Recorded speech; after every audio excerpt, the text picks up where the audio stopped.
Kita akan ke Pantai Timur semula. Pantai Timur pula. Sebab sekarang tengah musim haji kan. Jadi kita nak lihat bagaimana sebenarnya operasi pelepasan jemaah haji ke Kelantan. Jadi terus saja bersama dengan rakan pelapor Fikri Zaib. Silakan. Baik, terima kasih. Assalamualaikum dan salam Malaysia Madani. Hari ini segmen Cerita Pagi dari Kelantan. Kita bersiaran langsung dari Panji di Kota Baru ini. Jadi pastinya ketika ini masih lagi berkisar mengenai musim haji dan di Kelantan untuk tahun 2026 seramai hampir 2,600 jemaah berpeluang sebenarnya untuk mengerjakan ibadah haji kali ini. Dan pagi ini saya bersama dengan pengarah Tabung Haji Negeri Kelantan, Tuan Haji Muhammad Rosli Mustafa. Jadi kita nak dapatkan sikit mungkin dari segi maklumat dan pergerakan jemaah untuk pada kali ini. Dan Tuan Haji, terima kasih kerana sudi bersama Selamat Pagi Malaysia pada pagi ini. Jadi dari segi pergerakan dan persiapan tabung haji, macam mana setakat ini? Alhamdulillah, pertama sekali kita ucapkan terima kasih daripada RTM kerana membuat liputan untuk proses keberangkatan jemaah haji di Negeri Kelantan pada hari ini. Untuk makluman semua, pada hari ini merupakan proses keberangkatan jemaah haji yang kumpulan kelima daripada Negeri Kelantan, iaitu KT23D.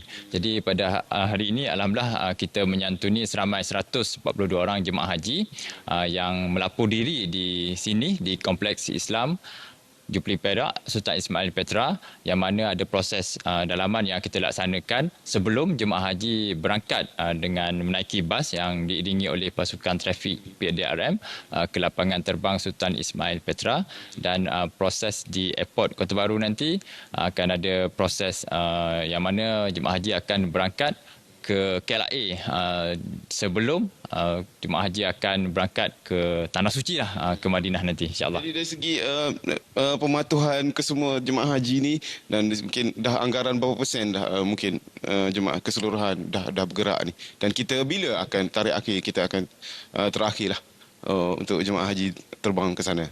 Okay, untuk makluman penonton-penonton, Selamat Pagi Malaysia.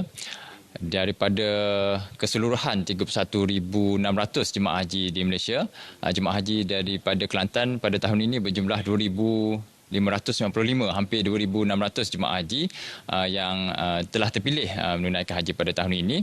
Dan kita dah selesaikan termasuk hari ini 5 penerbangan, dan insya-Allah kita ada lagi berbaki 7 penerbangan, yang mana keberangkatan daripada jemaah haji di Negeri Kelantan ni bermula daripada 18 April sehingga 4 Mei 2026 nanti.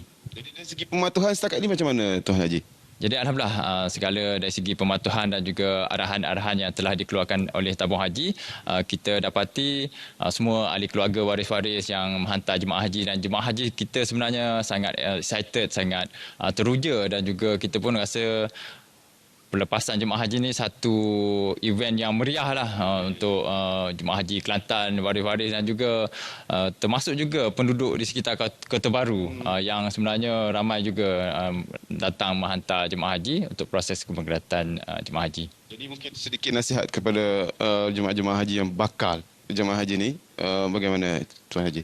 Jadi kita doakan semoga tuan-puan yang mungkin belum lagi dari segi proses keberangkatan belum lagi.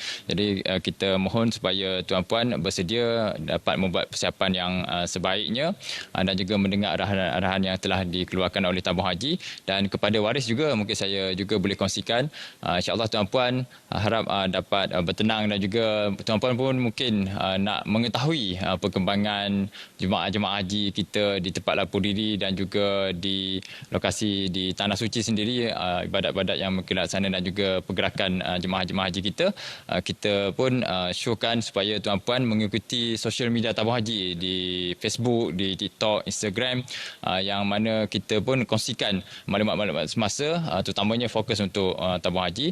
Dan kita juga sepanjang musim haji ini kita laksanakan perkhidmatan tabung haji contact center 24 jam yang boleh diakses oleh waris-waris untuk mendapatkan perkembangan semasa tabung haji selain daripada social media tabung haji.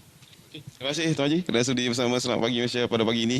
Saya fikir itu sahaja dulu perkembangan perkongsian cerita pagi dari Kelantan untuk pagi ini. Kembali kepada rakan penyampai di Angkasa Puri. Silakan.